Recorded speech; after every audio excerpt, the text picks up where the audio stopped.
Greetings, my brothers and sisters. Sending gratitude to all of you who are joining in today to accompany us down the rabbit hole of self-exploration through plant medicines. My name is Ryan Sprague, and I'm here to tell you that your frequency is now set and tuned to explore psychedelic medicines and the impact they've made among the countless psychonauts exploring the last true frontier. Buy a ticket and take the ride with me as we get true first-hand accounts of the experiences, benefits, risks, and transformations taking place within the ever-expanding world of psychedelic medicines on This One Time on Psychedelics. Sometimes when I have a guest on the show, it becomes apparent to me that we could have done 10 straight hours of talking without running out of ideas or energy. When I find guests like these, it not only fires me up because of the connection and conversation we share, but also because I am always excited to share these types of individuals with each of you. As I find in my own life that when I can tune into a conversation between individuals that is purely heart-centered, that I leave that conversation feeling more heart-centered myself. And that is my hope for each of you after listening to today's conversation. In this episode, I have a returning guest come back on to dive back down the rabbit hole with me and discuss topics such as family upbringing, societal pressures, overcoming perceived limitations, getting in touch with our purpose in life, and much, much more. So please, help me in welcoming back my man, Charlie Trin, to the show. Charlie Trin, my man. Dude, I am so excited to have you back with me today. You know, when we did part one of this episode, which only came out like probably 4 weeks ago, 4 weeks ago, I had a lot of people reach out to me and were like, dude, like I really loved that guy Charlie and what he was talking about and everything. And I had already reached back out to you to get you back on the show because I enjoyed our conversation so much and I felt like we could have just kept going for hours and hours. And so before I get into all the magic and all the stuff, what's been going on in your world, bro? What's been changing in the last short month we've gone through, brother, since the last time we talked? Well, I mean, definitely been developing my own kind of a website and channel. I think, you know, when we started talking, I was starting to really get into becoming the healer that was meant to be, right? You know, because my graduation and becoming a doctor, it was, again, this imposter syndrome where like, am I a doctor yet? Just because I got the degree. And so I've had to really go internally and really understand what is it that I was representing as a doctor, as a healer. And in my own kind of journey, I had to realize that like I had to heal a little bit of kind of my deeper self, right? My childhood self. And I feel like the whole idea of psychedelics and why we even have these conversations or even people are willing to go into psychedelics is really there's things that aren't able to be figured out by talking to somebody, whether it's a therapist or anybody else. And for some reason, the psychedelics really gets you in that space where like, can you go deeper into yourself and heal some of these wounds that you are the only one that's probably causing those wounds, right? And so for me, I did this 6-day darkness retreat where I chose to like turn off everything, I closed my eyes. You know, I had these, you know, those shades on my eyes to basically keep me from actually going to the computer, going to my phone, and absorbing anything in my reality. Because a lot of times what happens as healers, we love to heal people, but we don't actually take the time to do it ourselves, right? So the idea is we're our worst patients, right? And so I didn't want to come and start as a doctor without even actually tasting my own medicine.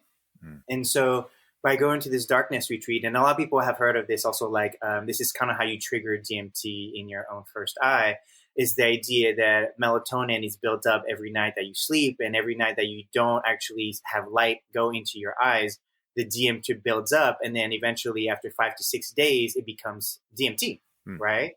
Now, the DMT never kind of kicked in for me. However, if you guys really want a deep psychedelic experience, having only yourself to talk to for 6 days in the darkness, I tell people all the time, the darkness will talk back. And that's really what's really powerful. A lot of people talk about this of like, you know, I finally talked to God and God talked back, right?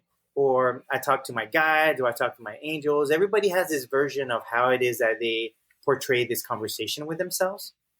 And for me, the first 2 days was pretty easy. And that third and fourth days, when like you have nothing else to do but to sit down and talk to your guides, you start to go, hey, you know, let's go deeper. Like, what is it that I'm still holding back? What are some of my own personal issues that I haven't faced yet?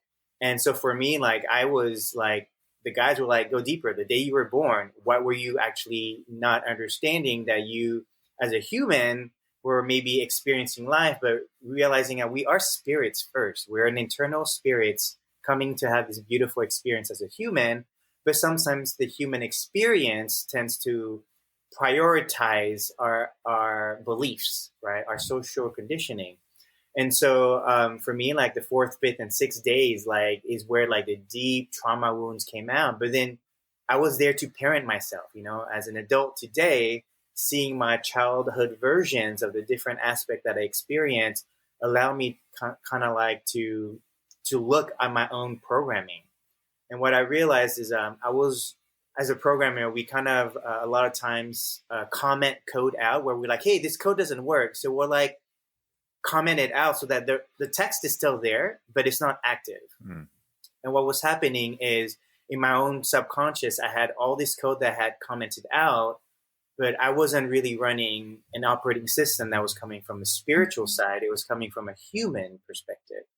And so going into this like retreat, I really had like my own psychedelic experience where I didn't need to see all the visuals, but the voices that were talking to me and helping me soothe and helping me ask questions and helping me really reconsider why I was feeling certain things was so therapeutic. I mean, I could not tell anybody else like how amazing this is and how like it's, you know, I first came in, sure, I wanted the DMT experience, right? Like some of us always want what people say, oh yeah, my psychedelic experience was all this, blah, blah, blah. Sometimes though, it's not what we need. Actually, what we need sometimes is just sit down with ourselves and really ask ourselves some of the things that no one has asked us. Mm. And so I was really going through this deep kind of understanding, like, who is it that I'm becoming and who is it that I want to become? And what are some of the programmings that I've grew up with that no longer serve me, right?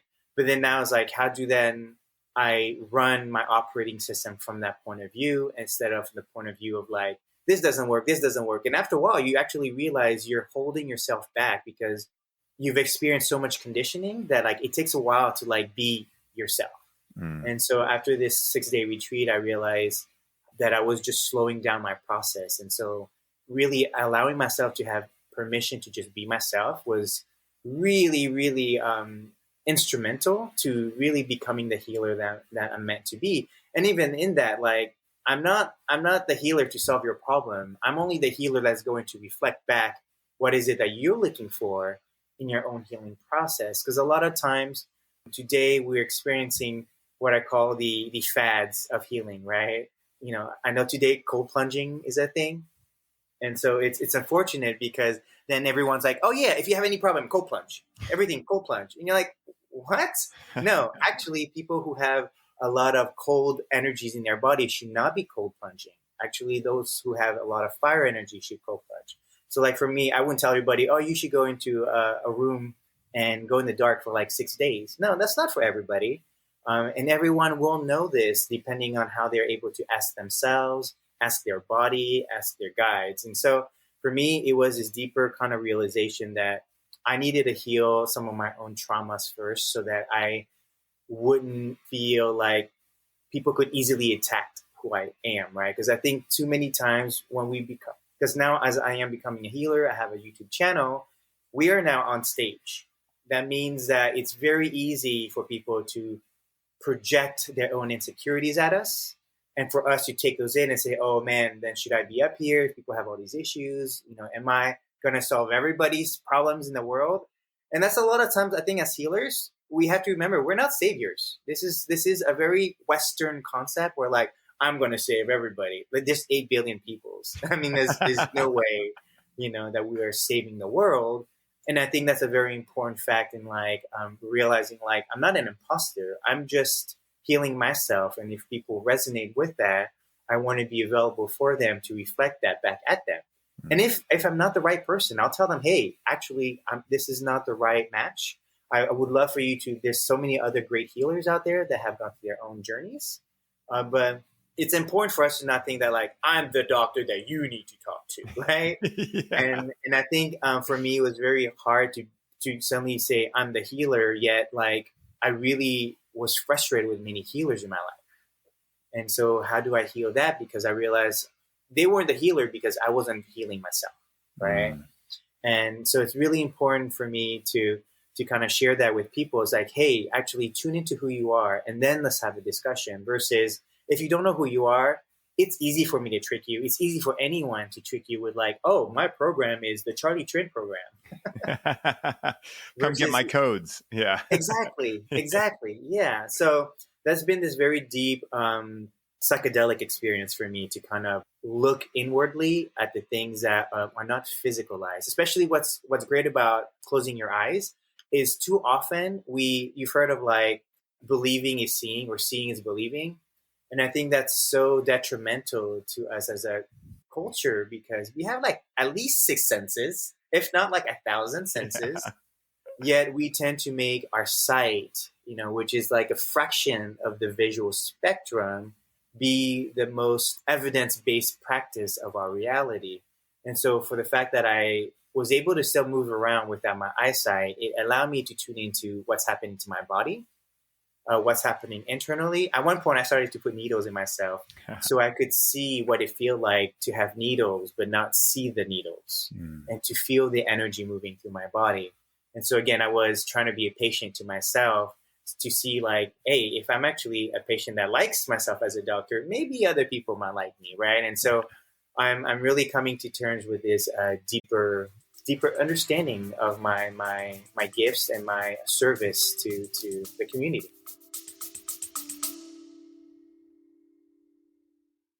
What is up, everybody?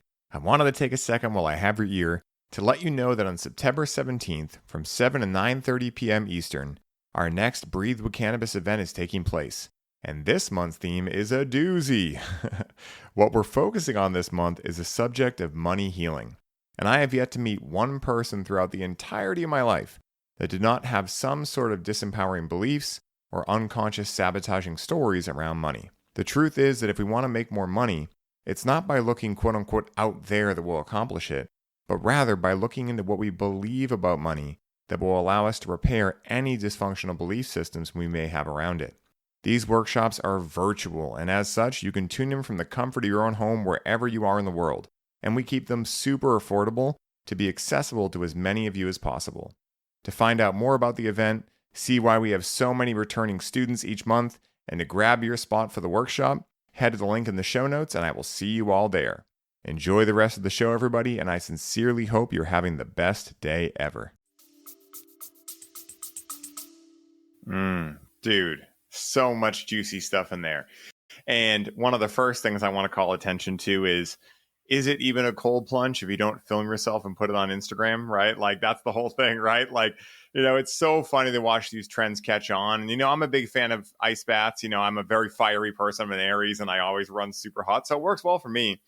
But at the same time, like, I can laugh with myself around the fact that sometimes, like, if we think about it, I imagine we are all, whether we know it consciously or it's unconscious, looking to heal or rather expand or rather become the versions of ourselves that we're truly meant to be, right? We're all on that path in some way, shape, or form. No matter what we're doing, we believe it's leading to more of that outcome. Sometimes there can be distortions within that, right? Of like drug abuse, things like that. But at the same time, I think, if we really boil it all down, we're all looking to get to that desired outcome and we're looking to enjoy the journey along the way. But it is funny how, these trends catch on. And a lot of times, I'll speak for myself, I won't project on anyone else, but I don't even really know why I'm doing the things. I just know someone told me it was good, so I'm going to do it, right? And it's very easy to fall into that. And I know that one of the areas in my life that happened where it really stung was in business, right? Because when you get into business, for me, I did not have any background in business. I did not know anything about business. I really didn't even know what the term meant, to be completely honest. But I knew I wanted to start one. So because of that, I leveraged experts, right? Experts. And at the end of the day, a lot of these people, they do know a way to succeed in business, but is that way going to be the way that works for me? And so the first 3 years of me having my business was outsourcing my lack of knowledge onto people that had more knowledge. And, that's not a bad thing necessarily, but what the challenge was within that is that I never stopped to ask myself what I wanted my life to look like and how to build my business around that. Because I imagined that because I didn't know anything, what these people were telling me about, well, you got to do sales calls. Well, you just have to do that. I'm like, I guess that's the system. And it took me 3 years to wake up and realize, wow, I fucking resent the business I built, not because of anyone else but me. And like you were saying, it does take a lot of courage to recognize that anything in our lives that is not looking the way we want it to look or feeling the way we want it to feel is our responsibility, right? It's our fault that we've gotten to that level, right? Now, albeit we may have been unconscious, we may have not known, but at the same time, here's the thing that takes that sting completely away. Is that, yeah, it may sting to think that you are responsible for all of the shortcomings in your life. Even the things that happened to you as a kid, right? You weren't aware enough to stop them from happening or whatever, but you are aware enough as an adult, and it is your responsibility. No one's going to come solve the day for you, right? No one's going to come fix it. I know it can be harsh to hear, but on the other side of that, if you are responsible for all the problems, guess what you're also responsible for? All the solutions. And so it immediately gives all your power back to you, because now it's no longer looking out there. Sure, you can get a mentor, you can have a coach, you can have a healer, etc. But like you said, the good coaches, the good healers, the good mentors will never push you. They will pull you. You know, pulling is so much more powerful than pushing, because when you push someone into your frame of reality, it may not be the best for them, albeit a lot of times it's not the best for them, right? I would actually argue most of the time it's not going to be what's best for you, because we're all individuals and we're all unique in how we operate this experience of life. But at the end of the day, if you can work with those individuals that, just like you were saying, are leading you back to yourself so that you can become your own guru and continue to recognize that you can become your own healer and all of these things, then those are the relationships that I seek out now personally when I'm looking for support. I don't want someone to tell me their strategy. I want them to figure out where I am in my own distortion around my business and help me uncouple that so I can then enact a strategy that works for me to reach a desired outcome. And I think it's so important because, like you said, we do have a lot of people that are in a very, let's just say, unhealed state, right? A very big state of lack, scarcity, etc. I was there, right? I still fall into it from time to time. And, you know, a lot of the algorithms and a lot of the production value behind a lot of these people that are out there are to swoon you into thinking they have all the answers figured out. And a lot of their marketing is specifically talking to people who are looking for people that seem to have all the answers. But I will tell you that no one has all the answers, and they definitely don't have your answers. Only you can have those. And that's why I say the best coaches, mentors, healers, etc., will be the ones that pull you by asking questions that allow you to be self-inquisitive and figure out your own answer rather than telling you how life is, because there is no objective reality, right? We're all walking a very subjective, unique experience within this 3D reality. And so the only people that I resonate with at this point are people exactly like you that understand that have gone through their own challenges, trials, and tribulations with being told how life has to be. And now they've decoupled all of that. And they're like, you know what? Life is a blank canvas and it can be whatever you want it to be. And at the same time, when you believe it cannot be what you want it to be, there's a distortion somewhere. And my objective as a coach, your objective as a healer, is to figure out where physically, emotionally, mentally, or spiritually that distortion is showing up, so we can allow our client, student, you know, patient, whatever, to see that distortion in themselves and go, I got this figured out. I can do this. Okay, cool. Let me support you with accountability. Let me hear what you're wanting to do with this and then hold you accountable to that. Because I'm not going to make a goal that is not the client's goal, right? I don't know if that's resonating with them. And they may say yes to it because they see me as the expert or any of those kind of things. And that's why with great power comes great responsibility. When you have a position of influence of any sort, whether you have a YouTube channel, a podcast, a news radio station, whatever it is, we must understand that there's going to be a lot of people that find us that are expecting us to have the answers. And if we try to portray ourselves as that person, not only will they attach onto us and expect us to have those answers, but when we undoubtedly don't, like you said, they'll project all of their own challenges onto us. And now it's not them that has the issue in life. It's, oh, I signed up with Charlie and he didn't fix me, or I signed up with Ryan and, you know, he led me astray, right? When in reality, we can't do anything for anyone that they don't want for themselves. And so I highly agree with this, man. I'm glad we're talking about it, because it is like a real epidemic I see these days, you know, and I've been there. So it's, you know, I'm not speaking from a place of this never affected me. Ha ha ha. It's like, no, I touched that hot stove fucking hard, dude.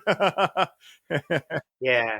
You know, it's so important. This is why I love astrology, or I love these like personal development tool like Gene Keys or Human Design, just because they allow you to actually be very specific on who you are, right?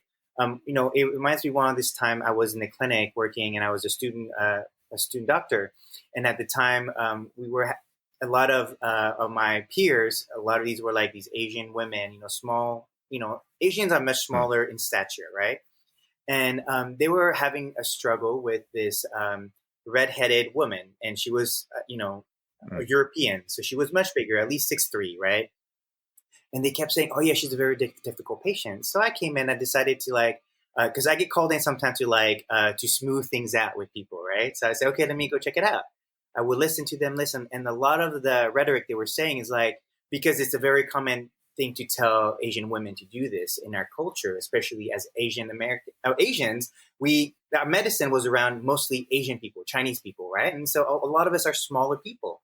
And they kept telling her, "Oh, you need to meditate more. You need to come down more. You have too much energy, and you need to relax, And then I looked at her and I go, "Ma'am, do you happen to hit your children?" And she goes, "Yes. How do you know?" I'm like, "Do you do any physical activity?" She goes, "No, I just don't have the time." I go, "Your problem is you have too much energy and you happen to then express it on your kids." So my only thing I'm going to tell you is drop what my peers said. Go and work out at least an hour before you see your children, because she was having, she had a single mother. She's actually passing off her kids. 1 week she had her kids, 1 week she didn't. She came back the other week, like, "Charlie, your advice was amazing. I've stopped hitting my children." And I go, "How did you know this?" I'm like, "You are a 6'3" Amazonian woman. We Chinese people have not seen this. And so when we are now applying our medicine, because we're so used to seeing small Chinese people, like when you see a giant person, you're like, "Hey, you need to be like us." I'm like, "No." She sees a European woman. We have not experienced that. And so this is where the idea of the traditional medicine needs to evolve with the type of genetics we are experiencing in the cultures in this beautiful country that we experience diversity, right? Which is the irony of medicine, because in the irony of medicine, there's a one magic pill to rule them all, but yet genetically we're so diverse. And so, that was the beginning of me just paying attention to my patient, not talking at my patient, which I find a lot of times doctors like to say, "I know all the answers. I'm going to tell you what to do." And I was like, no, actually, I had to understand that person first. I had to ask questions. I had to know who they were from their lineage. I couldn't just go, "Hey, all of you are basically Chinese people." No, you're not. You're European. Why would I impose my culture on you because it worked for us Chinese people for many years, right? And so for me, I learned so much in that experience that now all the time, every time I meet people, I almost kind of say, "Hey, when's your birthday?" So I understand who you are. And a lot of people think "Oh, I don't believe in that." I don't care if you believe in it, but I do enough to know who you are. It doesn't matter that you don't care about it. But usually when people say I don't believe in it, I usually find that they are very angry at who they are. And usually then I tell them, "That's because you're not running your code." And go, "What do you mean?" I go, "Again, if you're European, you have red hair. These are things that I've noticed is you have a lot of fiery energy and you need to express that, right? You don't tell the fire that we're going to snuff your fire out, but that's the job of a fire, right? Just like a water sign. You don't tell water sign you're too emotional. Should be saying, thank you for being emotional and releasing all the emotions you're absorbing constantly in the world and releasing it for us so that the people who don't know how to release it are able to release it through you, right? And so in a way, we're all actually these beautiful puzzle pieces that are this synergistic reflection of each other. And so if we are constantly badgering each other for not being ourselves, right, this is where we miss the opportunity to actually heal each other from the differences that we are, on top of still the similarities, right? Because as men, we can be in a similar space of understanding who we are as men, but then my differences is maybe I have more feminine or less feminine. And so to talk to another man, that man is able to actually connect to the feminine energy without talking to a woman, but be able to understand it from a man's point of view.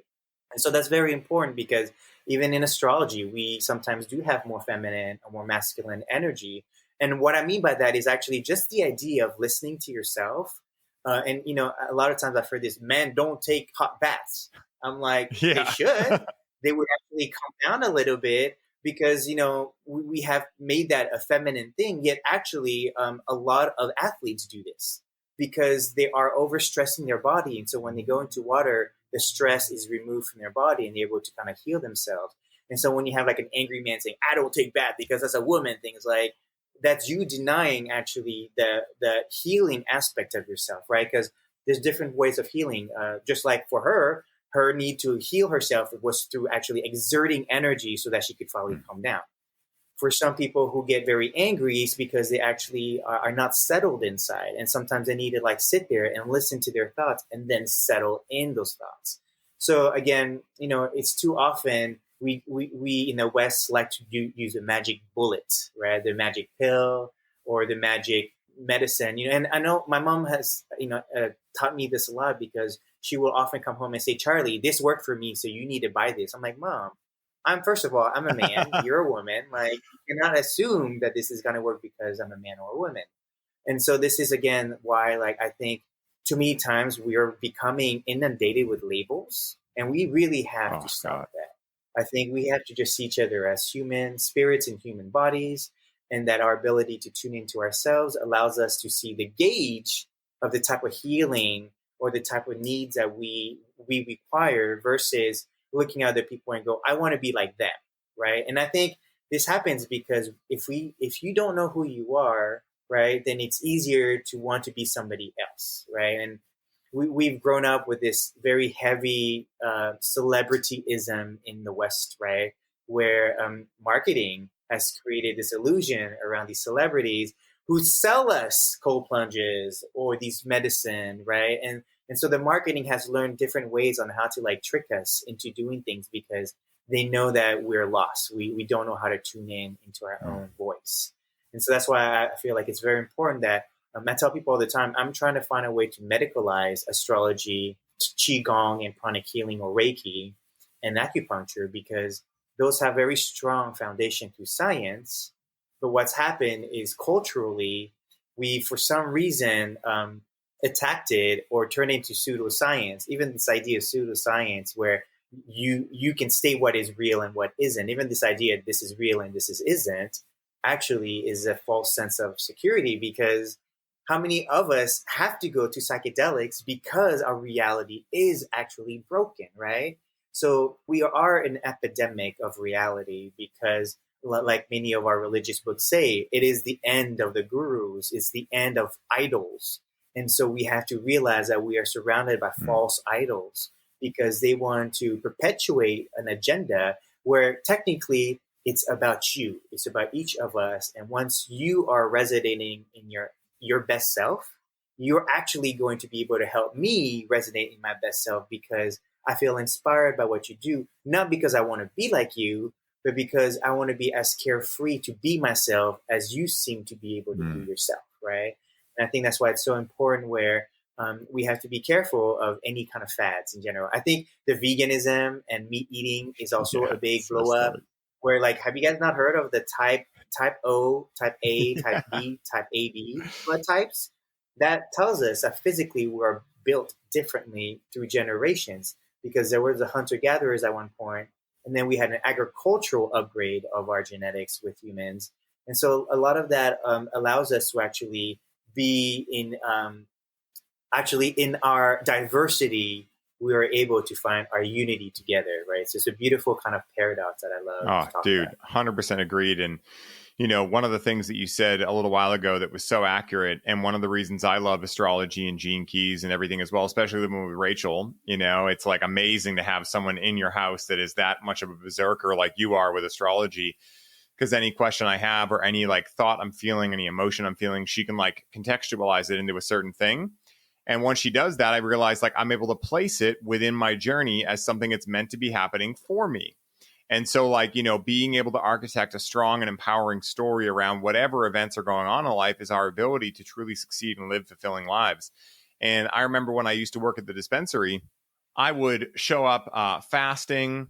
I would have worked out at like 6 a.m. and I fasted every day until 2 back then because I would work late. So I didn't want to I would pretty much eat from 2 to 10 p.m.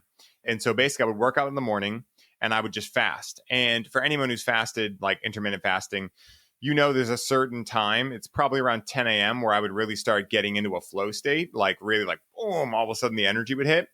And so I'd be, working with people that, they just woke up, they came in, they haven't had their coffee yet, whatever. And I'm on fucking fleek, I'm like fucking talking to my own miles a minute. And some of them would be like, whoa, whoa, whoa, just slow down, calm down. And I would get so fucking triggered. I'm like, no, you come up to my level, right? And it wasn't even about that really. But like what it was that during those times, I was like, oh my God, am I too much? Like, am I too much? Am I overly sympathetically dominant? All these stories started happening, right? All of this analysis paralysis, stinking thinking that I allowed someone else to interfere with my reality, right? Instead of just saying, whatever, I'm going to be who I am. And if you don't like it, that's okay. No worries. There's plenty of other people in the world. But at the end of the day, I remember I've read this in my human design in a different way. And in astrology, obviously I'm an Aries, so like I can understand that I have a lot of energy, things like that. But it was Gene Keys for me back in April. We were at Aaron's house, me, him, and Chris hanging out. It was right after Confluence where we got to meet you and hang out and have so much fun. And I asked Chris finally, I was like, all right, dude, let's smoke a bag and read me my Gene Keys, bro. Like I was like, I'm ready to dive in. So I remember one of them he read, I forget what number it was, but basically he was like, yeah, it's like really important for you to expend energy. That's actually how you move energy. And he was basically like, you need to keep moving, and Rachel had told me that before. And it was like the biggest amount of validation because I was like, that's what I fucking felt. Because a lot of my life, when I've talked to different coaches, et cetera, they're like, oh, you're a workaholic. Oh, you're overworking. Oh, you're training too much, all these things. And in my head, I'm like, doesn't really feel like I am, like I understand I have that shadow side that can get into like crazy go, go, go. But I've been in that before and this felt totally different. But without the context of like, hey, it's actually built into your DNA and your whole image here on Earth, I wouldn't have had a place to contextualize that. And so that's why I feel astrology, Gene Keys, and these systems are here, right? Because undoubtedly, we're going to forget. We're going to get led astray, not from any bad intention, but because, again, it's so easy for a human to project what works for them or their lifestyle onto someone else from a place of good intention, right? I had something help me. Therefore, I wanted to help someone else. But like we talked about before, we can never know what will really help someone. That's why like one of the biggest strategies, especially for me as a projector in human design, is to wait for the invitation. So I heard this great strategy from a guy who probably was a projector. I don't think he was into human design or anything, but he was talking about, he was a famous author and had written a lot of books. And, he was a very eclectic guy. He was into a lot of stuff.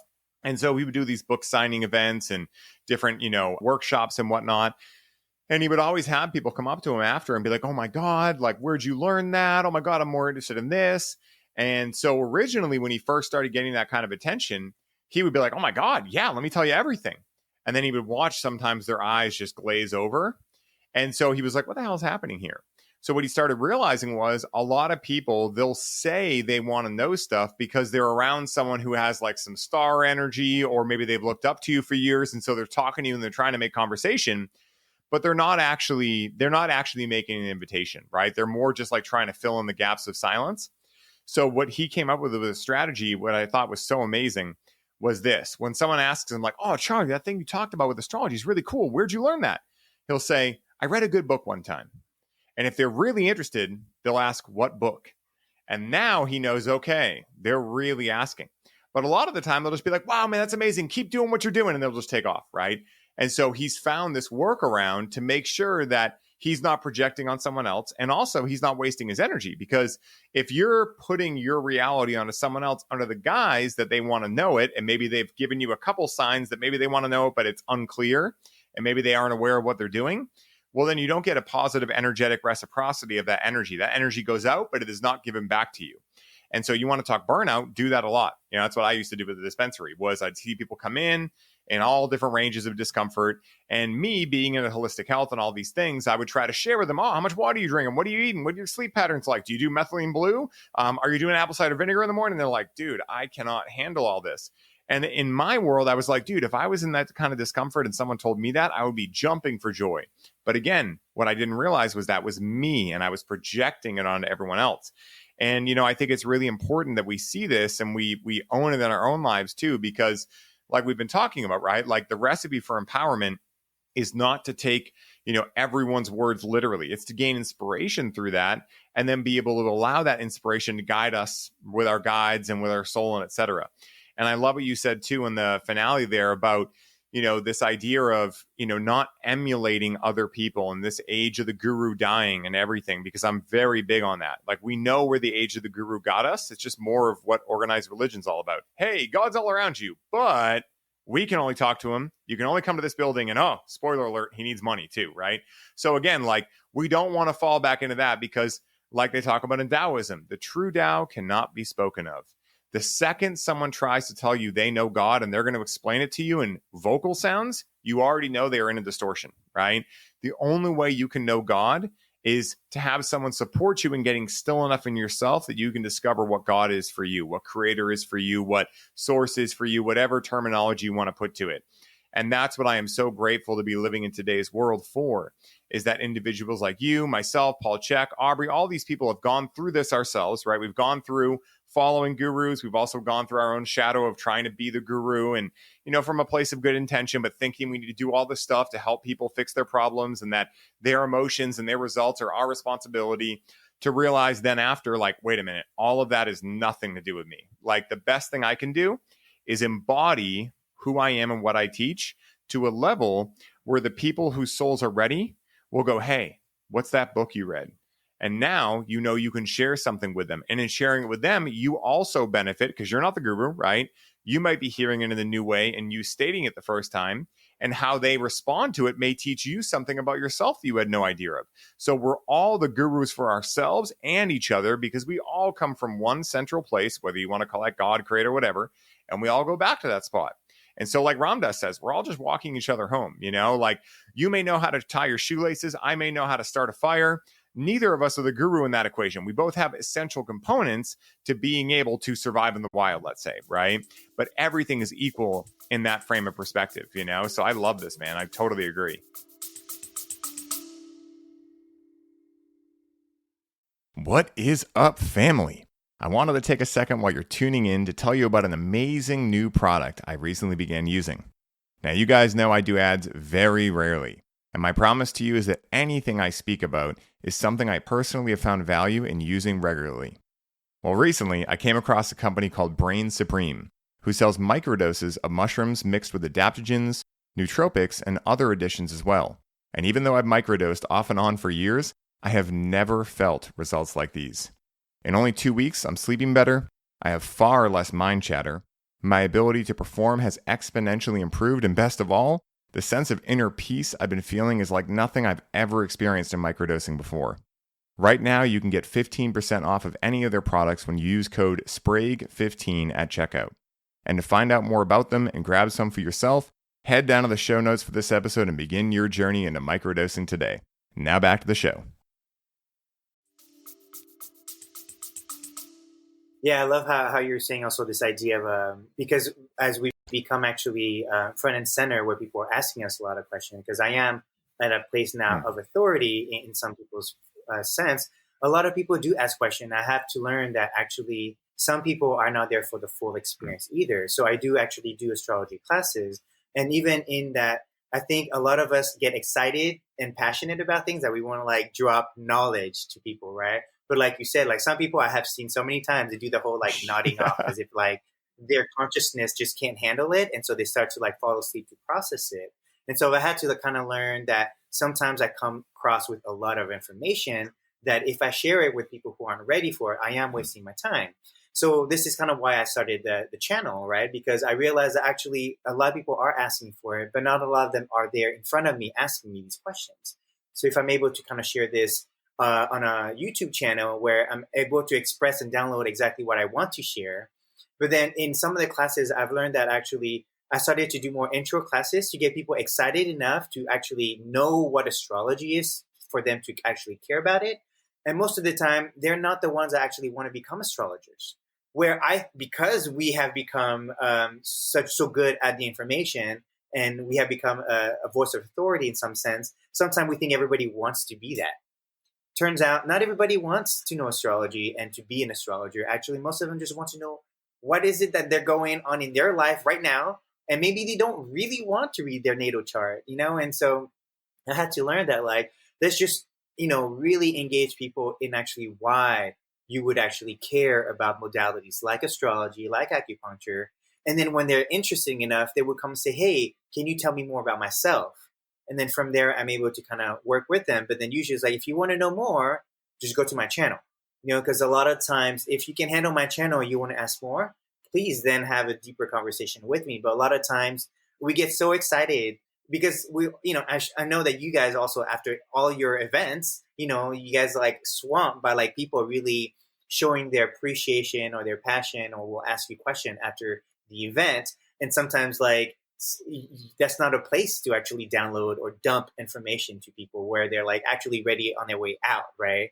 And so I do appreciate and learn that you have to kind of, what I say, initiate people into the sacredness of who you are and what you are bringing to the table, right? Because if they're already paying to show up to see and have your sacred experience, you don't then have to dump all that information freely afterwards, because then they're not able to even appreciate it as well. And you're not able to find your own time as sacred, right? Because sometimes in our passion, we actually do not take ourselves sacred enough to say, hey, actually, if you want to hear more, because I think, this is a trigger from, I think, the gatekeeping that we experience as growing up, right? Like we all experience gatekeeping. I experienced astrology where like, after 10 hours, you'll learn how to read your sun sign. You're like, what?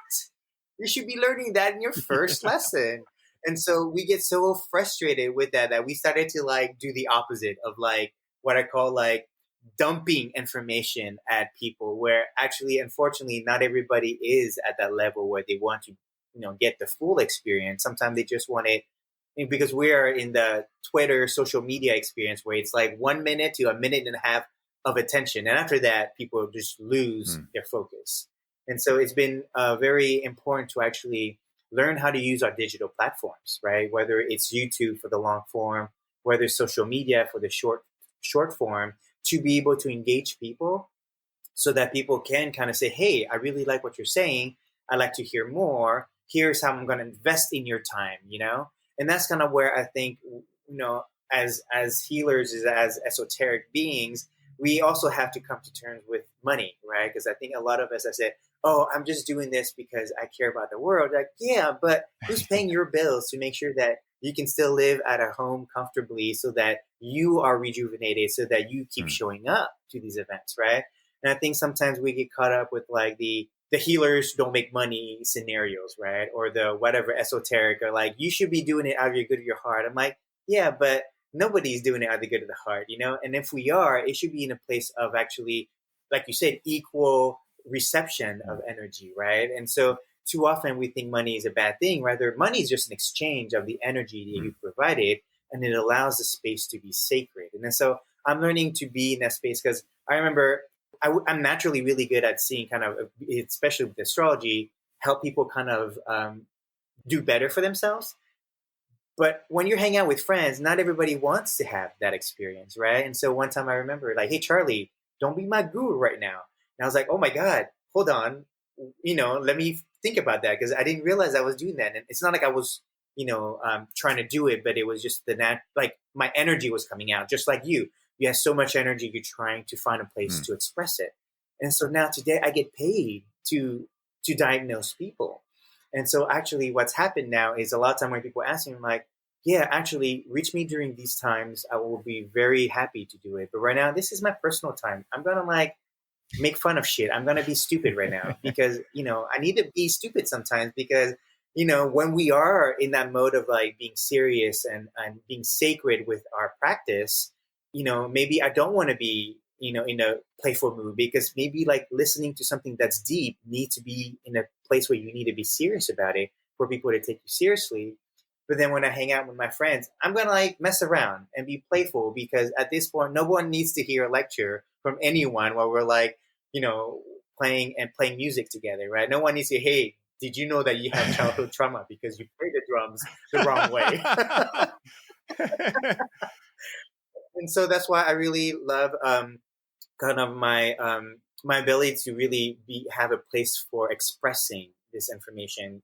Like for me, it wasn't the books. I thought I could write books. No, actually, I found that, and it took me. I've had many YouTube channels, but for some reason, because of the transit, the time, and the right timing, I'm finally now able to express myself at the right time, and the energy supporting me to do that because I'm naturally want to be reserved because as reserved people, we're all constantly analyzing, right? As you were saying, analysis paralysis. I've definitely been a victim to that. But once you analyze something so brilliant that people need to hear, you're looking for people to share that. And sometimes the people around you locally are not the people to do it. And so when I'm able to put it on YouTube or on whatever online channel, someone in the universe is going to find me and get exactly what they need. And so I'm really learning to trust that the right people are finding our information when we are putting ourselves out there, rather than just being there with the person who's in front of you who isn't the right person for you to really dump information at. Dude, 100%, man. Dude, I love that so much, man, because, again, you said so much good stuff in there. Like the money thing is a big thing, especially in the spiritual space. And it's such a distortion, man, because think about it, right? If the law of correspondence, which I'm a huge fan of hermetics, is accurate, it says as within, yes, so without, right? As above, so below. So if we are expecting that a healer should not charge money, what does that mean about us? It means that we are feeling lack of worth within us because we don't understand yet how energy works. And we also expect things to be free, right? Like think about the hilarity of that, right? I'll have people reach out to me every once in a while. Why don't you release your courses for free? And I respond, why don't you create courses, period? Right? Like, again, like those kind of things where I'm like, you're kind of throwing the blame over here, but you don't know the first thing about doing this. You have no idea, right? Like you're talking from behind a faceless profile, trying to troll, right? And expecting that you, from your faceless profile, understands what it's like to run a business on social media and do this kind of stuff, right? So again, like when I see people do that, I don't get triggered anymore. It did trigger me in the beginning. I don't get triggered anymore because I just see, as within, so without. You have no self-worth, so you expect no one else to either. Easy. Has nothing to do with me, right? That's their work to figure out. Nothing to do with me. I can't take it personally, right? My ego would love to take it personally, but when I actually think into it, first of all, it's not about me at all. And second of all, if I choose to make it about me, well, now I'm just creating unnecessary work for myself. I think the ego always wants to think that it's the center of the world. But at the end of the day, like there are certain things that we don't want to be the center of the world around. And also, you might have mentioned this in the last little section, but I forgot to mention this before, like the idea that when we are experiencing that discomfort within us, we are going to project that external to us. And that's a lot of what we're seeing in the world right now, right? Like we were talking about with, hey, this worked for me, so it may work for you. That's kind of like a more innocent side of like a big pattern that's going on, which is like, everyone should be vegan because I'm vegan, or everyone should be carnivore because I'm a carnivore. And I meant to say something about this before, but it is absolutely fucking hysterical how many people truly believe that there is one right way. It's hysterical, man. Like I see a lot of very influential people that are falling into this thirst trap, that are literally believing that a certain diet is right for them based on what a certain book said or whatever. When in reality, the only way to know the diet that works for you is eat fucking food, figure out how you feel after, and make changes as necessary, right? Like that's the real way to figure it out. When you think about anything, right? Is that person good for me romantically? I don't know. A coach may tell you one thing. Someone else may tell you a different thing. How do you feel around them? Do you feel like you can open up with them? Do you feel like they value you? That's going to tell you way more than what anyone else could tell you about life. And here's the thing is that this pattern is seen everywhere, right? People really believe that based on a presidential choice, their life is going to be altered, right? When in reality, it doesn't fucking matter. It's a thirst trap, right? The only thing that matters is how you view yourself. Because if you view yourself as the victor of your story, then no matter what president, what diet, whatever, you have the inspiration and you have the confidence and the courage to figure it out and make something happen. But if you see yourself as the victim of life, then yeah, you will have all of your power resting on one presidential candidate fixing the entire world. You'll put all of your eggs in one basket when it comes to a certain diet that some trendy influencer told you about, only to have yourself cut down even harder when it undoubtedly fails because it wasn't from your intuition. So again, at the end of the day, like these are the thirst traps I'm seeing everywhere. And it's very interesting, man, because Again, I've experienced these firsthand. That's why I can see them, right? Like Paul Chek always says, if you spot it, you got it, right? It's another hermetic principle there. Once you see through these illusions and you come to a place of just going, I don't know anything. I literally don't know anything. Is the earth round? Is the earth flat? I have no idea. I'm not in space. And even if I was, maybe my eyes are weird. I have no idea, right? And what does it really fucking matter? It doesn't matter at all. But how many people right now, Charlie, not listening to this show, I'm sure, because if you found this show, I'm sure you're past this, but how many people are out there using the energy they could use to change the lives of themselves, their family members, their friends, their children, the world at large? How many of them are using all that energy to talk about why Trump's better or Biden's better? How many people on Instagram right now and Facebook are arguing and using all their energy to do that?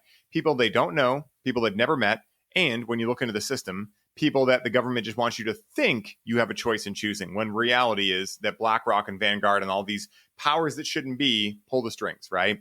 Now, again, at the end of the day, Right. If we come to a place of saying, I don't know, right, then the only thing we can know is what we choose to know subjectively, which is not capital K knowing. It's lowercase. It's, hey, right now, I know that for me, raw milk is really good. But also, I don't know if it's going to be that way forever. I'm going to leave myself open to interpretation.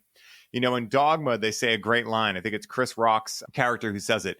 I forget his name, but he basically says, I prefer ideas to beliefs because they're easier to change. And that's exactly what I believe now. Like at the end of the day, if someone came to me and said, hey, the earth's flat and this is why, and I like their story better, I'm going to hop on there. Fuck it. What does it matter, right? Like, what is me believing the earth's going to be flat or round or whatever going to affect anything?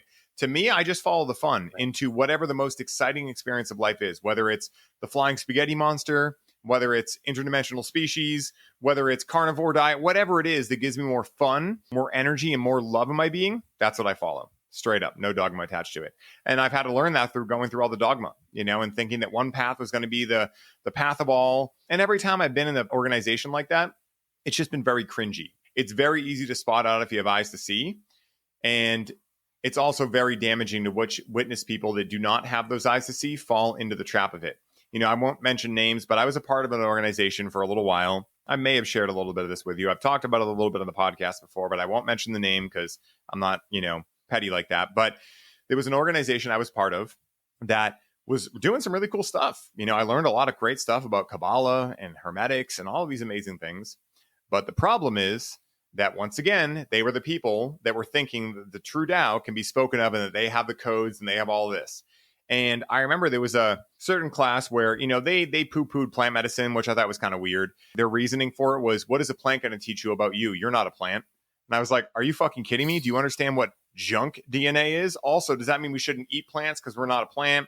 We shouldn't eat any animal because we're not an animal? Like that idea, that theory and that ideology does not pan out whatsoever. I was sitting there and I was like, does anyone else notice how fucking dumb that is? And so I'm like, all right, whatever. This is their house, their rules. I'm just here to learn my stuff. Like, whatever. They can run it however. But then I was in a class one time where they actually tried to tell people that cocaine was better for your energetic body than cannabis. And that's when I was like, yeah, I can no longer be a part of this place because now I'm going to speak up and I don't want to cause a rift. This is your organization, but I'm not going to let people get away with saying dumbass shit that could potentially really hurt people. I mean, I think we can all agree, anyone with common sense, a synthetic drug is 10 million times more damaging than a natural plant, And the fact that they couldn't even see that very big distortion showed me, thank you. You illuminated my eyes to a lot of amazing things like Hermetics and Kabbalah, and I'll always be grateful for that. But it's time for me to take my leave and move on. And I'm grateful for it. I don't see myself as a victim. I don't see them as the enemy. It was just something I had to come to and outgrow myself, And so I think the more that we go through these things in our lives, and for other people, it may not be, astrology for them like it was for you. It may not be Hermetics like it was for me, but something will happen where they start realizing like, wait a minute, whoever told me that, whatever that is, that's their subjective view of it. It doesn't have to be that way for me, Just because an astrologer tells you, oh, you're an Aries, so it's always going to be like this. Maybe, right? Maybe not. What does the fifth agreement say? Be skeptical, but learn to listen. My favorite agreement of them all, because what is that whole thing talking about? Discernment. And if I had to boil it down, Charlie, to one thing, one muscle we're here to wield and build stronger than ever, it's discernment. Because look at what we're saying. A lot of people will tell you a lot of things, But at the end of the day, you don't know their intention behind it. Are they making money as an affiliate, right? Or do they have the purest of intention, but they're just projecting on to everyone else what they think will work for them? It doesn't always have to be an enemy type thing, right? They don't have to be doing it from a harsh place. But at the same time, a lot of people think they're doing a lot of good when in reality, they're actually coming from a place of evil. I mean, look at religion, right? Hey, God loves everyone, but if you don't follow our sect, then you're going to burn in hell, right? That's not love. That's not God, right? Yeah. But until we have eyes to see, we may actually end up believing that's what love is. And then that gets projected into our entire life and we end up in dysfunctional relationships and yada, yada, yada. So that was my little soapbox there. But yeah, dude, it's so accurate, dude. It's so accurate. Yeah, and I think the greatest lesson that we as humans and spirits in human forms, really the number one thing we should be paying attention to is just self-reflection. I think people use the word meditation, and meditation unfortunately has created so much stigma and people get confused, and then they're like, oh, you shouldn't think about anything. I'm like, no one can do that. Wait, now who's like hijacking the word meditation? And so a lot of times, and it's really funny, I remember having this conversation with someone who was very Christian. They're like, oh, have you thought about, because she was just very active. She couldn't stop thinking about everything. I was like, have you heard of meditation? She goes, oh, no, my priest told me that meditation is not good for us. I'm like, So at the time, I didn't have the language of what the Christians use. And so I was like, let me go into what the Christians use. Turns out they have quiet time. I was like, yo, you guys, it's called quiet time. I should have just used the word quiet time on them. But this idea that you need time to reflect on who you are, what's happening to you, what is it that is resonating with you or not resonating with you? Because so often you're like, oh, this works. And then you jump to the next thing rather than actually saying, every day, does this work still? Does this work still, right? Because I've run into also patients who are like, oh, yeah, I remember my doctor once said to use garlic because my body was cold. 10 years later, I'm like, oh, I feel like my body's always hot. Are you still using garlic? He goes, yeah. Since I used garlic that first time, it was so amazing. I constantly use garlic. I'm like, you're supposed to use garlic when you're cold, but once you're hot, stop using garlic. Like, again, garlic doesn't mean like forever you're going to be using garlic. Medicines are not meant to be used actually for in perpetuity, right? And this is the irony of even when we deal with medicine, people are like, oh, your medicine doesn't work. I'm like, did you use it beyond the prescribed time that I told you to use it? Well, yeah, because I thought it would work after this amount of time because it worked for the first 5 days. I'm like, yo, like medicine is to get you back into homeostasis because you've gone too far out of balance. But once you're in balance, stop taking that medicine and then just trust that you're now in balance, right? Because once you go out of balance, a new thing might develop and then your body will tell you what is it that this new thing needs, right? I was a vegetarian for like 10 years and then I started to have issues. Once I started eating meat, everything kind of changed. I'm like, okay. But then there's some days I'm like, oh, I got to take a break from meat because there's, sometimes I'm just like, stalling my system. So, it's understanding that, again, we're very diverse being. We have the opportunity that in astrology, we have transits. And so even the summer is hot, winter is cold. So even in that essence, you cannot stay in a very warm climate all the time and come to a cold climate and still eat the same food, do the same things, right? And so because of that, and ironically, that's what makes life so beautiful because nobody wants the same thing for the rest of their lives. Otherwise, that's really boring. You might as well just build a robot and let that robot do that for the rest of their lives. But because we are human and because we grow, we always keep growing. And because of that, that allows us to kind of say, hey, at this moment, I'm choosing to use different. Like same thing as like everything you did as a teenager, you probably hopefully aren't still doing as an adult because, your ability to understand what you were doing as a kid. And plus your body is very different from when it is today, right?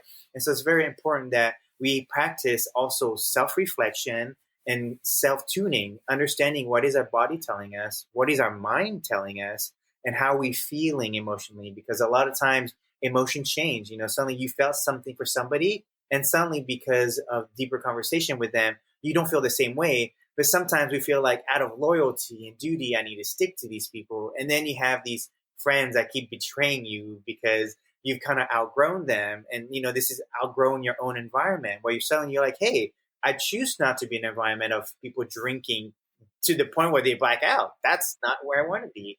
And those aren't the people maybe that I want to. And I get to choose different people. And that doesn't make me a good or bad person. That just made me a person that's actually growing and choosing. And that's being discerning, right? because everybody is constantly discerning what is working for them and not working for them. And that's a deeper conversation that we should all be having. And we should all give each other space for that. Because then when you are having that space, when you come and talk to me, I trust that you're coming being Ryan, right? And not being like your mother's issues of Ryan, right? Because then again, I'm not getting the version of you that is, that beautiful perspective that is so honest that I can appreciate. Is that going to work for me enough? Because if I'm getting a distortion of you, then I'm not actually learning from you. I'm learning from your distortion of whoever that person who affected you. And so that's very important that when we are really speaking and sharing our truth, it's coming from a place of, I really thought about this, I really processed this, and this is where I'm at. And I hope that you can get more of the energy of that rather than the literal sense of what I said, which is where we get stuck, is people take things so literally sometimes. It's like, no, guys, metaphors of life, okay? Because this is where we run into the literal sense of the religious books. We're like, hey, guys, we never needed to take this literal. There's so many beautiful metaphors in these books. And that's like the deeper lesson of like, how do we use some of these metaphors during the time we need it in our lives? 100%, dude. Like, that was perfectly illustrated, because at the end of the day, what I believe these sacred texts are there to do is to be read, but during different days, different times of our, life, et cetera, they're interpreted differently based on what we're going through right then. And if we could choose to look at life like poetry rather than a textbook, right? Textbooks are meant to be taken literally. There's facts in them. You memorize the facts, you regurgitate them to get an A on a test. Very boring in my opinion, but that's just my opinion. To the other way, where we look at life like poetry, where let's say someone says something and maybe there's 12 different ways you could interpret it, and you choose the one that's going to help you the most right now in your life. That's why I love things like the Hermetic principles, right? Or gene keys or astrology or any of these systems, because I could read the same description, let's say, of what it means to be an Aries from one day to the next and get a totally different interpretation based on how my consciousness takes that in and creates meaning out of it. And we are meaning-making machines as human beings, right? Like, the first Hermetic principle, all is mind. And I thought it was funny, too, of, one of the things I've seen recently that kind of goes along with meditation and things like that is, the mind's bad. The mind's bad. Oh my God, it's got all these things. The mind's bad, right? And I've seen a lot of people that are very into somatics and whatnot kind of like cast the mind away. And I'm like, you guys realize that what you just did was use the mind to cast the mind away, right? Like, you're using that which you think is completely useless to create a life and an experience where it's useless, right? Like, because the all is mind, everything is mental, everything is a story, everything is a construct that we make up subjectively. Anything can be accurate or inaccurate for us subjectively. But what I tell everyone is just be very aware of what you're doing, because just like Harry Potter didn't understand the power of a wand, but when he pointed it in a certain direction, when he was in Diagon Alley, it started blowing shit off the shelves. It didn't matter that he didn't know how powerful that wand was and how powerful he was. He got a very disempowering result, which was blowing shit off the shelves and making a fool of himself, right? Even those of us that believe this doesn't exist, well, in your reality, abracadabra, it doesn't exist because you told yourself that it doesn't exist. So just be very aware of where you're putting this power in your life, because, again, if two people are experiencing a rainy day, and one of them says, this always happens to me. Every time I want a sunny day, I get a shitty rainy day, right? Versus the other person says, I was hoping it'd be sunny today, but you know what? I can find a way to like the rain. Both of those people are existing in the same objective circumstances. Rain is falling on their head. But what they have done is architected different stories, right? In the first individual, they have made themselves the victim of life circumstances. This is always happening to me. Why does life never work out my way, right? Which, abracadabra, now that's what you're going to get more of. Whereas the other person says, well, I can't change the rain, but I can change my perspective on it. And you know what? I actually like these things to do in the rain that I wouldn't get to do on a sunny day. So actually, let me go do those things. That person went with the flow of the tide, whereas the other person is trying to go against it. But in the same sense, they're both using the power of the mind and the power of their autonomy to create the reality they're living in. So our ability to just follow the fun, to be able to discern what is really accurate for ourselves, is the degree to which we're able to live a fulfilling life. It really can be that simple. Now, again, simple does not mean easy, right? Most of our intellect has been going to the gym, getting programmed with disempowering shit since we were 6 years old. So think of it this way. It's almost like since we were 6 years old, we've been taking steroids and going to the gym to just fucking crush weights with no form. And now as we get older, we're like, ow, dude, my fucking joints hurt. But we can't just stop working out because then we'll get fat, sick, and unhealthy. So we need to keep working out in some way, but we need to change the way in which we're working out and the signals from which we're actually following. So now for most of us, the analogy articulates that we need to actually go into that which we fear most to enter, which is this thing called the mind with all its programs and patterns, and actually start loving those parts of us that have learned that we aren't good enough, learned that we're not worthy, learned that we're not enough, learned that life is just happening to us and we have no ability to change it, and actually start shifting those belief systems so that our lives can become better. That's the only way it becomes better. No guru is going to help you. Gurus don't exist. We already went over that. There's not going to be any magic pill out there, no matter what anyone tells you. No matter how much shilajit you eat, no matter how many cold plunges you do, you're still going to have your shitty belief systems and shitty stories unless you choose to take your power back and go into that which you fear most to enter and actually find the treasure you most seek. So 100% agreed, bro. Yeah. I would also mention, just because of how you're saying the whole the sunny day too. So if you heard recently, they're saying that they're no longer allowing Aries to go into clubs because they had realized that Aries were the ones causing trouble, right? Again, this is where, like, if you don't understand what kind of energies you're working into, you are labeling, you are prejudiced, and you are stereotyping. Do you know why those Aries got into fights? Sure, some of them, low version of Aries, had problems, right? And they were looking for fights. But do you know who protects people when there are men trying to abuse women? Aries. Mm-hmm. And do you know who's the bodyguard usually that protects people? Mm-hmm. Aries. Right? And so the higher version of an Aries is actually a guardian, a protector. Your bouncer is probably an Aries, right? Who's really seeing who's going to start trouble because he was that kid who started trouble when he was younger, right? And so I think, again, this is this idea when I get really frustrated when people use astrology literally, right? Rather than metaphorically to give space for people to grow into themselves, right? And so this idea that if we just go, oh, everybody in this sign in this date, we should not be doing that. You're actually not allowing the Aries to grow into themselves because they're able to kind of like learn how to do things in a setting with a whole bunch of people, right? So again, when I heard that, I was like, oh my God, they're going to cause a whole nother like side effect of suddenly none of the Aries showing up. And so everybody secretly is abusing each other or hurting each other or, you know, groping each other because an Aries is not there to kind of stand up for like, hey, you shouldn't be doing that, right? And so again, this is kind of where I think society needs to get a little bit more evolved with the ability of like treating everybody in a place of equality and not labeling. Because in the part where you start labeling and you start to prohibit people from doing this or that is where we start having kind of this stereotypical / racism, sexism, and all the isms that we get is because we create labels and suddenly people have to fit in these categories where today I may fit in that category, but tomorrow I may not, right? And because of that, we're not allowing our culture to grow because we are box them into labels. So again, this is kind of this deeper conversation of like, why, you know, labels are only good enough where you can use them to work with them, but be careful that it doesn't become a limitations of your ability to work with that energy. And so that's kind of why I love being able to have these podcasts and these conversations because everyone has a different way of explaining things. And if we're able to hear, and this is why, like, you know, there's not one podcast to rule them all or one TV station to rule them all because so many people, even astrologers, there's so many different type of astrologer. Some people are like, oh, I only look at this planet in somebody's chart. I'm like, oh, okay, so you're that kind of astrologer, right?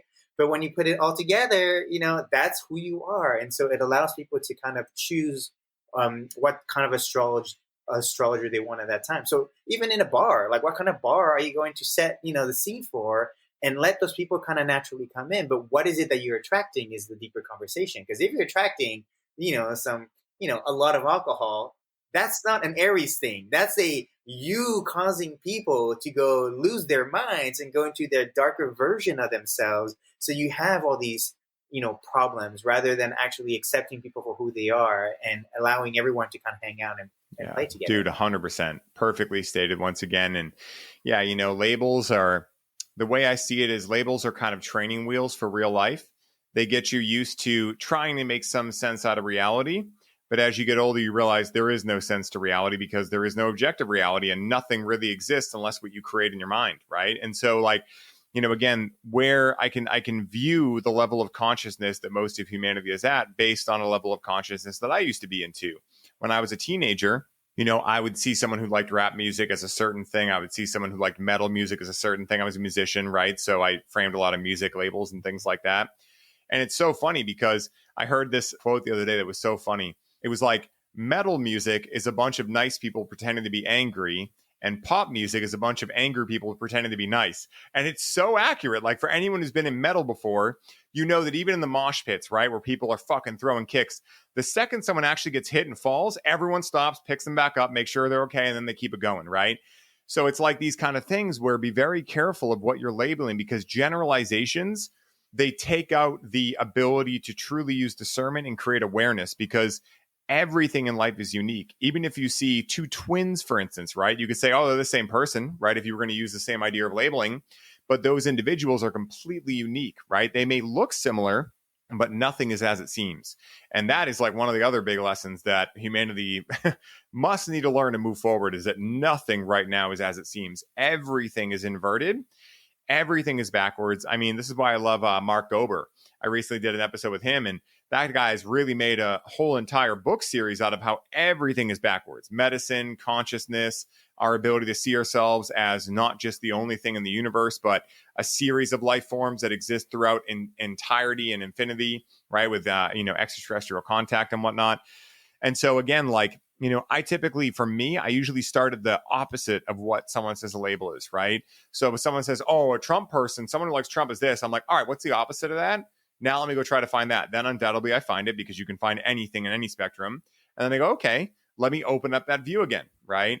And what you start realizing is, what happens when people put people in labels? Shit like Trump getting almost shot in the head happens, right? Shit like that. That's the kind of shit that happens, right? Because people think, oh, that guy is doing all these things, not realizing the media is completely lying to them. All these people have their own vested interests, and it just causes a lot of friction and violence and a lot of just things that are not necessary anymore. Like, we don't need to keep revisiting history to realize what happens when we come from a place of hate and labeling and judging people. We already know what happens there. What did we all learn in elementary school? If you don't learn history, you're doomed to repeat it. But I think we understood it as an intellectual concept, but then we do the same thing without realizing we're doing the same thing.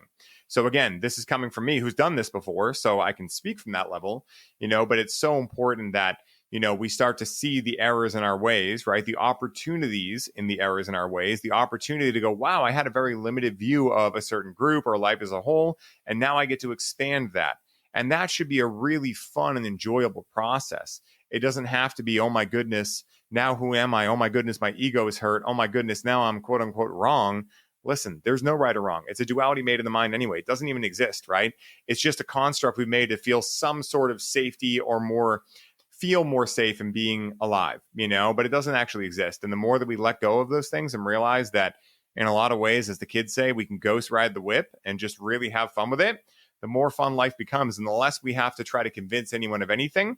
Because even if I know cold plunges are the best thing ever, I don't know if they're going to be the best thing for Charlie. So I can talk about cold plunges, and if you say, oh man, those things are terrible, you shouldn't do it, I can be like, oh, why? I'm curious. Like, I'm not attached to that they're the best thing, because if I know they're good for me, then I don't really mind if anyone else feels a differing opinion, and I'd like to know that. So now my awareness shifts, so that now when I talk about cold plunges, let's say, for example, I can say, hey, they're really good for me, but I do know some people they don't work well for, right? So now when people are listening to that, they don't just go, I got to go do it because Ryan did it. They go, oh, let me think into that, because he did say that they might be good or might not be. And the more of us that do that and just say, hey, guys, we don't really know. We're not here to know. We're just here to illuminate and get you curious. And then you're meant to discern in your own life what is right and wrong for you subjectively, put it into action, and like a scientist, test it until it breaks, and then find a new hypothesis and keep going. So yeah, 100%. Yeah. No, it's really exciting, because this whole idea of the age of Aquarius right now is the age of the unknown. It's the age where it's going to be everything you don't expect will happen, right? And that's the power of the age of Aquarius, is to teach us, like, hey, stop making things a label, stop making this a routine, because sometimes when you create things statically, like, it's basically dead history, right?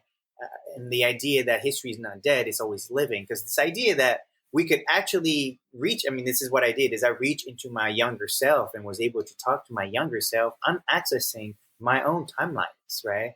And so, in that moment, that child in myself is still there. It doesn't mean that my past is dead, but it's still living within me, and my now present is still connected to my present as much as it is connected to my future.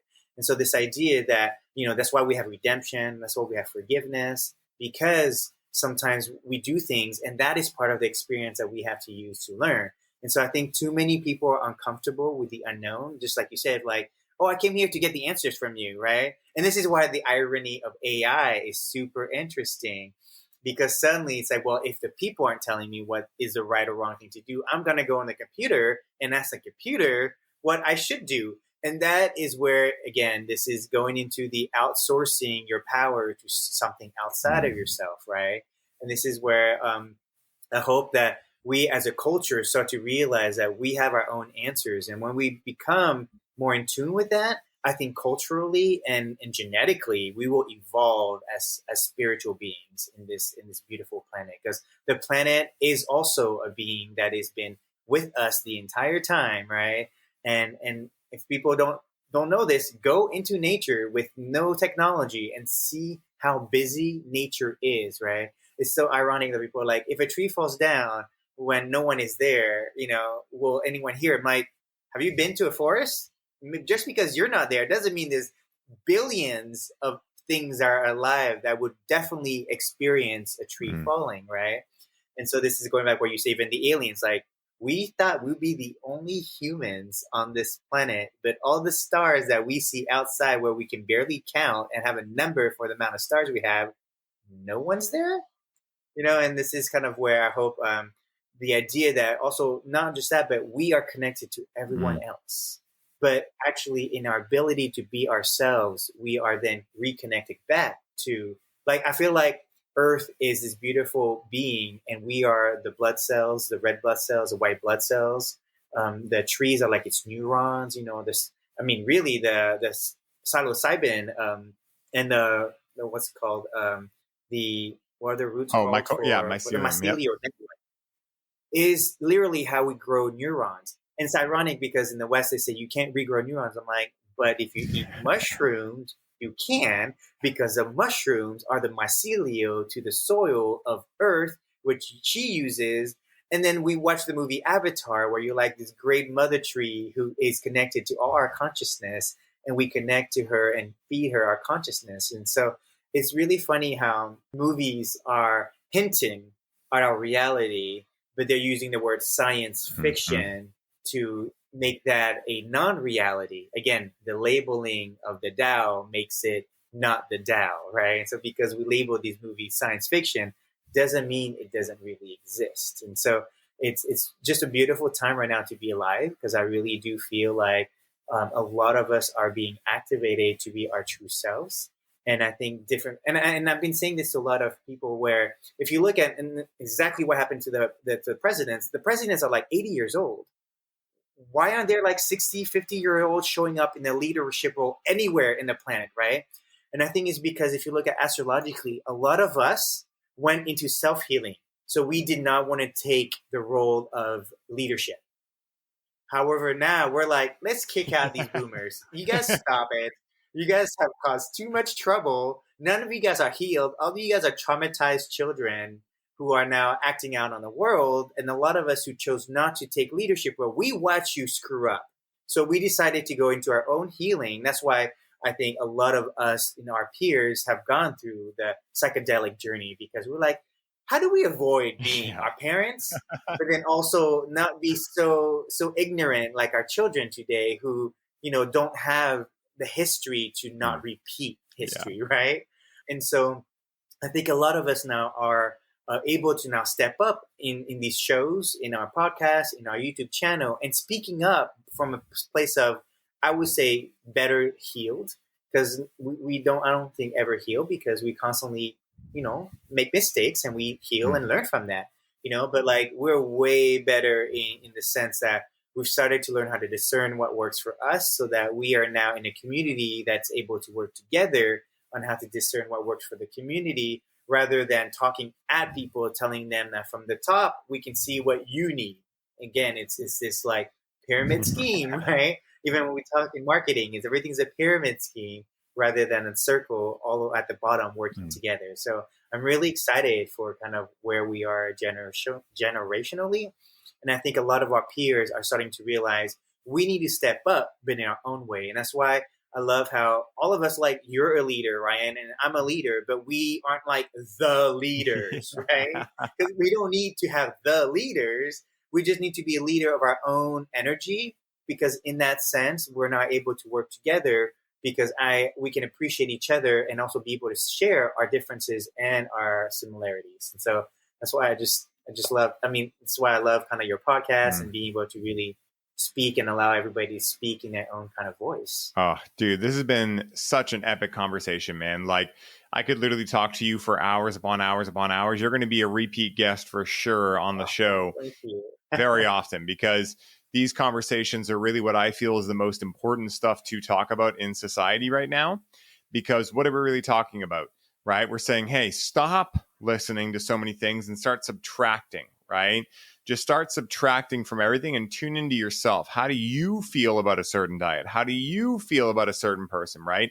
Not in the judgmental way, but just in a, does this work for me? Does this person resonate for me? Does this diet make me feel better? Or does it actually make me feel worse? Does this person actually make me feel more depressed, right? Like, not because they might do that to everyone, because for whatever reason, they might do it to you, right? Like, I know I'm not everyone's medicine. You know you're not everyone's medicine. No harm, no foul, right? There's 8 billion people out there. You're going to find your person, right? If it's not me, it's okay, right? Because I know at the end of the day, it's not personal. You know, at the end of the day, like, I may not like the color orange, but it's not because orange is a bad color. It's just because I like other colors more. Someone else's favorite color may be orange, right? So again, how we do anything is how we do everything. And if we can extrapolate it into a view like that, it makes it much simpler overall and easier in a way too, which I'm a big fan of, because I really feel like life is not meant to be so complicated, right? We can definitely make it that way if we want to, but it doesn't have to be. You know, I've lived both sides of it. So Charlie's been amazing, man. You know, where can people find you, connect with you? I know that for anyone who hasn't listened to the first episode Charlie did, definitely go back and listen to that. But maybe for anyone who's tuning into this one before they listen to the other one, where can they find you, connect with you, and dive into your world, brother? Get your YouTube and everything like that. Yeah, I'm on YouTube. You can search for Dr. Charlie Tran or The Self-Healing Journey. It's all about giving people power back to have their own journey and share that with everybody. And then you can find me on Instagram. It's Cosmic Trinity, TRINHITY. It's kind of fun on my name. I love the idea of the Trinity. I'm also on LinkedIn. You can find me also as Dr. Charlie Tran, and on Facebook. I don't know if many people say use Facebook, but yeah, that's kind of where I express a lot of these deeper lessons. Everything I learn, I want to share with people, and I want people to also. I do interviews as well, and I love, Ryan, for you to actually come on my podcast, bro. Let's do it. Be able to share your own story. Let's do it. It's so important. Yeah, so I'd love for you. We'll kind of set that up soon, but yes, thank you everyone who's been listening, and I'm excited to come back and have deeper conversation, because these are the conversations that's really exciting. We have this great, back and forth of energy, and that's really important, because these discussions are what people are looking for. We are looking for these deeper discussions. We're not looking for the same drawn out, conversation of like, and that's why, like, people, to me, like, the news is dead, y'all. Like, the news is dead. No one's listening to that negative system. Like, we are now in a place where, like, hey, you deserve to have the best in your life. So be the solution to your problems. And so we are just another fractal of that, sharing kind of like what we learn and what we learn. And together we're creating this beautiful tapestry of how, the human consciousness can come together and really support each other. So thank you a lot, Ryan. Love being on your show and being able to share this, and you ask, and we have great conversations. So thank you. Dude, you're so welcome. And to everyone who's tuning in, I already asked Charlie my typical last question in the last episode, so you'll have to go check that one out to figure out what he thinks about using discernment in the psychedelic space. But I know you guys are going to love diving into Charlie's world. When him and I met at Confluence, I was immediately like soul brother, soul contract shit. It was awesome. And you can see here today why, Charlie is doing so many amazing things, and why I really enjoy Charlie. I mean, there's many reasons, but one of them is exactly what he shared here. He's not telling anyone what to do. He's allowing them to build that muscle of discernment that allows them to be their own guru. And that is everything that I am about and everything I get behind. So make sure to go give him a follow. Make sure if you love the show, go give it a 5-star review. We'd appreciate it so much. And until next time, everybody, wherever you are in the world, I hope you are having the best day ever. And as always, may the source be with you. Peace for now.